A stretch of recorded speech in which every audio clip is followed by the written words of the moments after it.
O Primeiro-Ministro, aliás, não permite qualquer dúvida sobre a sua decisão. Quando se vangloriou da aprovação do tratado, dizia, e cito, este é um dos dias mais importantes da minha carreira política. E para os portugueses que não têm carreira política, não é um dia importante? Dizia o Primeiro-Ministro que com o tratado a Europa vence o impasse político e constitucional que limitou a sua capacidade nos últimos anos. E se o tratado salva a Europa, Sr. Primeiro-Ministro, como pode ser aprovado sem os europeus? Não. O Primeiro-Ministro não argumenta que o tratado seja irrelevante. Pelo contrário, enaltece-lhe o brilho. Sem o tratado, a sua carreira política ficaria atrasada e a Europa estaria à deriva. O tratado, então, deve ser discutido como o que é realmente.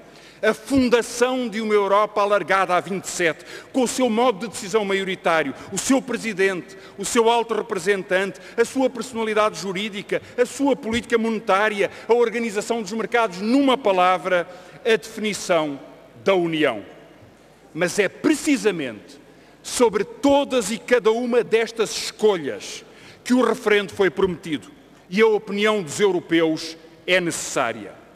Havia mesmo, e desde há muito, um consenso nacional para que o Tratado Europeu fosse referendado. Para tanto se fez uma revisão constitucional em 2005, prevendo especificamente um referendo sobre, diz a Constituição, o tratado que visa a construção e o aprofundamento da União Europeia. O que, na opinião de Jorge Miranda, define um regime específico que obriga jurídica e constitucionalmente à realização do referendo. É certo que o Primeiro-Ministro recusa que tal consenso existisse, mesmo à custa do paradoxo de uma revisão constitucional excedentária. Façamos então o exercício de ignorar tal injunção constitucional. Ainda assim vou-vos demonstrar, senhoras e senhores deputados, que a promessa do referendo era imperativa e mais, que a promessa não se referia à Constituição, mas sim ao tratado que já se sabia que a substituiria. Convoque-se então o depoimento do Primeiro-Ministro. No debate parlamentar de abril, e quando já a França tinha feito naufragar a Constituição Europeia, o Primeiro-Ministro não poupou palavras e garantiu, cito, a posição do Governo é clara. Queremos sufragar o próximo tratado institucional por referendo. É a nossa posição. Mais enfático não podia ser e continuou, cito, quanto ao referendo mantenho o compromisso do Governo. Queremos que a ratificação do futuro tratado institucional seja feita em Portugal por referendo.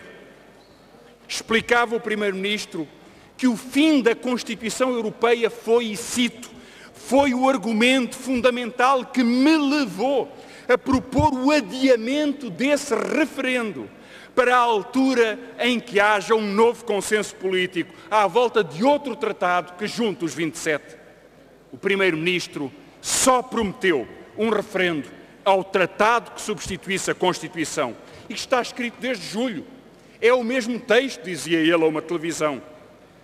Votaremos esta moção de censura, segundo alinhamentos políticos, mas se o Parlamento se respeitasse a si próprio, Sr. Primeiro-Ministro, estou certo que se levantaria uma só voz contra o logro.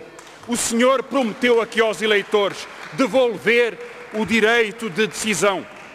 O senhor sabia que a Constituição tinha sussurrado e que estava mandatado para fazer um outro tratado com as mesmas disposições, mas ignorando o simbolismo constitucional. E por isso, no dia em que foi mandatado para fazer o outro tratado, disse, e cito, o Governo mantém o seu compromisso. Portugal deve fazer um referendo. Não se desviou desse compromisso, fez esse tratado, não fez o referendo. E em cada dia em que garantiu que mantinha o referendo, o Primeiro-Ministro faltou à sua palavra. Não sei se é mais degradante enganar o país durante 6 meses ou fingir que ia cumprir o prometido. É claro que os partidários do Governo rasgaram vestes, proclamam o amor eterno pelo voto, pela soberania do eleitor, foram eleitos com essa promessa, abandonaram-na sem piedade.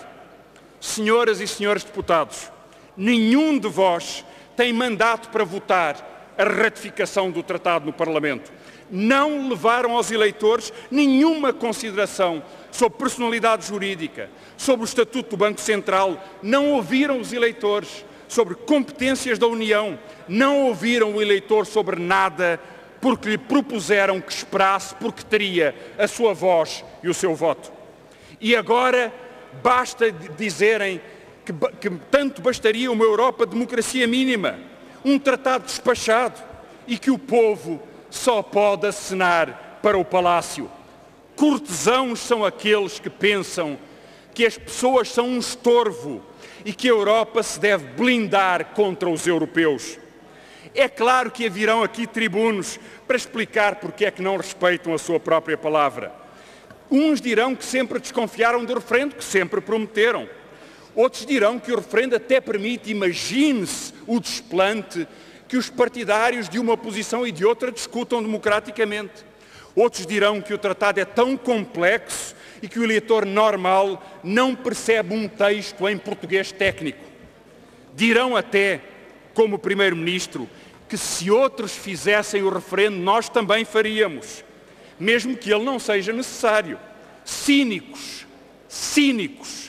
Se outros governos decidissem o que Sócrates aqui recusa, então, suprema condescendência, estaria autorizado um referendo em Portugal. Mas, de facto, senhoras e senhores deputados, não é sobre argumentos que vamos votar. Votaremos se decidir se a Europa é connosco, e nós dizemos que a Europa é connosco. Votaremos sobre a essência da política, sobre o princípio da representação em nome da Europa e contra esta claustrofobia democrática que aqui se afirma nesta recusa. Por isso o Governo será censurado. E termino. Este será, porventura, o último ato deste Governo. Amanhã ou depois da manhã já será um Governo remodelado que tomará posse e nem assim respeitará a palavra dada. Mas ao Primeiro-Ministro pedimos contas. A censura vencerá porque tem do seu lado a maioria do país, porque respeita a palavra dada. Hoje, Sr. Primeiro-Ministro, levantam-se aqui as deputadas e os deputados que respeitam a palavra dada. Isso chama-se democracia.